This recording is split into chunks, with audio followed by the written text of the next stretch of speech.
এদিকে তেল ট্যাংকারে অগ্নিকাণ্ডের ঘটনায় শেখ হাসিনা জাতীয় বার্ন ইউনিটে ভর্তি ৮ জনের অবস্থা আশঙ্কাজনক। সকালে অগ্নি দুর্ঘটনার পরপরই মৃত্যু হয় ইকবাল নামে এক পরিবহন শ্রমিকের। হাসপাতালে নিয়ে আসার সময় রাস্তায় মারা যায় ফল ব্যবসায়ী নজরুল ইসলামের।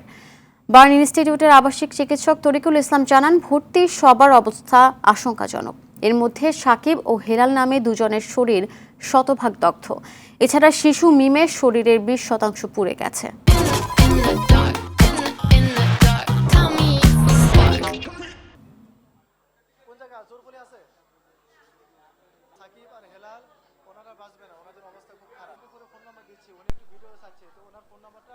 বাস স্ট্যান্ডে তো এখানে এসে দেখি আপনার বেশ কয়েকটা বাসে এবং অন্যান্য গাড়িতে ট্রাকে ভয়াবহ আগুন। নজরুলের ছোট ভাই সে ফুট করে বলছে যে ও তো ভাইয়া তো মেডিকেলে মারা গেছে, কিভাবে অ্যাক্সিডেন্ট হয়ে